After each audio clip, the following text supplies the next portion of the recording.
Halo semua, pada kesempatan kali ini kami dari kelompok 9, pengantar kecerdasan buatan kelas A, akan menjelaskan agen kecerdasan buatan pada vacuum cleaner. Anggota kelompok kami ada Antonius Indrawardana, Kevin Jonathan Wijaya, Juventus Marco Vittorio Handoyo, dan Doni Wijaya. Lalu yang pertama, saya akan membahas mengenai agen. Apa itu agen? Sesuatu atau entity yang menerima masukan dari lingkungannya melalui sensor-sensor dan yang bertindak melalui efektor atau aktuator terhadap lingkungan. Agen terdiri dari arsitektur atau perancangan dan program. Arsitektur adalah sesuatu dengan sensor misalkan CPU, kamera, mobil, robot, dan program adalah implementasi dari fungsi program yang diberikan. Selanjutnya jenis agen.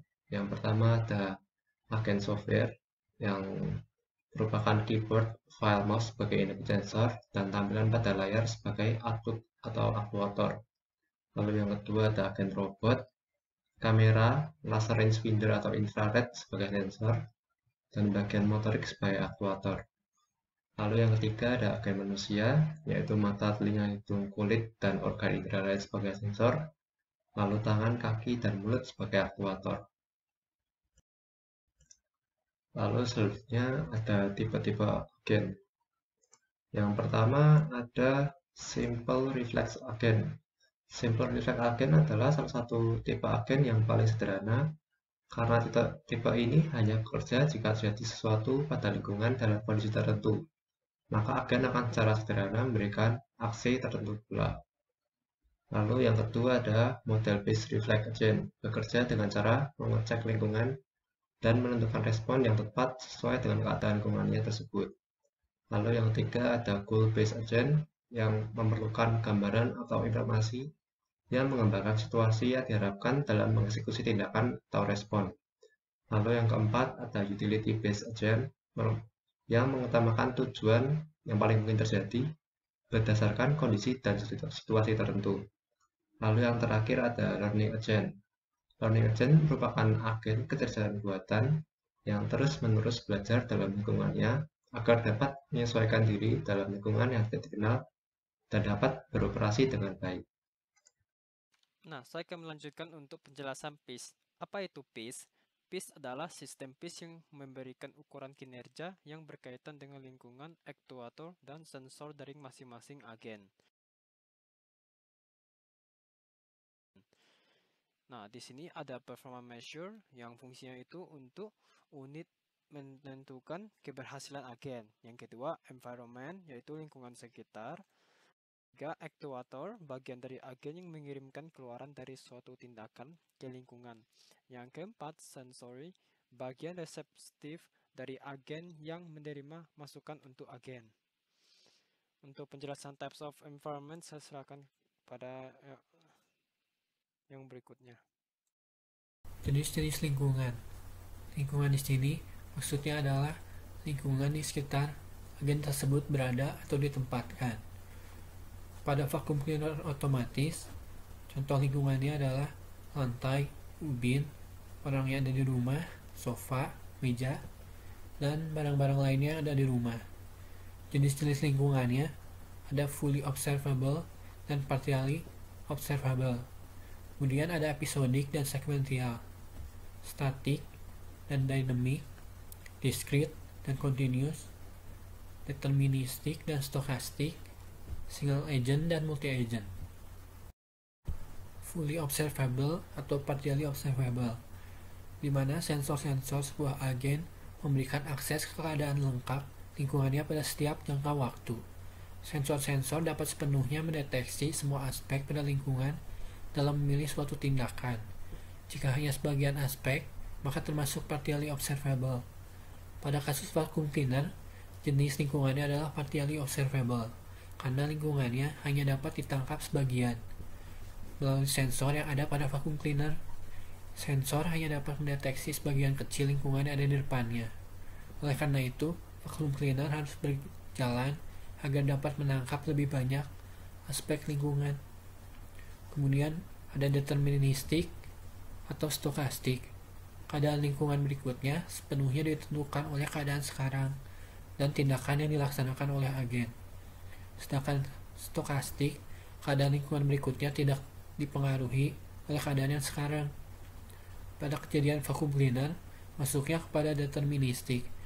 Misalnya, karena keadaan yang sekarang adalah kotor, maka agen akan membersihkan dan akan menentukan keadaan lingkungan berikutnya, yaitu menjadi bersih.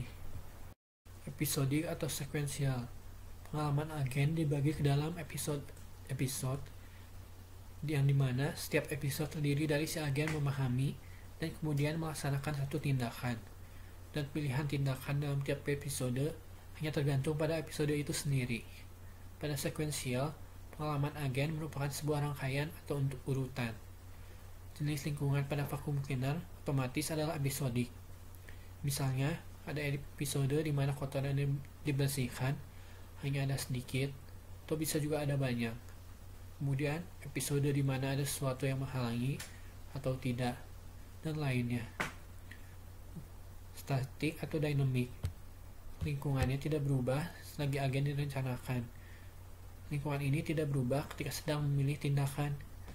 Kalau dynamic, lingkungannya berubah. Lingkungan vacuum cleaner termasuk dynamic karena lingkungannya dapat berubah ketika agen sedang memilih tindakan. Misalnya, ketika vacuum cleaner sedang bekerja secara otomatis, ada orang yang sedang berjalan dan menghalangi vacuum cleaner tersebut. Maka kerja vacuum cleaner akan terganggu dan vacuum cleaner akan mengganti arahnya ke jalan yang tidak dihalangi. Maka dari itu, lingkungannya tidak tetap dan bisa berubah. Discrete atau continue. Discrete adalah jumlah persepsi yang terbatas dan tindakannya khas dan terdefinisi dengan jelas. Kalau continuous, persepsinya tidak terbatas. Vacuum cleaner termasuk pada discrete, karena vacuum cleaner hanya dapat menangkap sebagian persepsi sesuai dengan yang sudah dirancang pada pembuatan agen tersebut.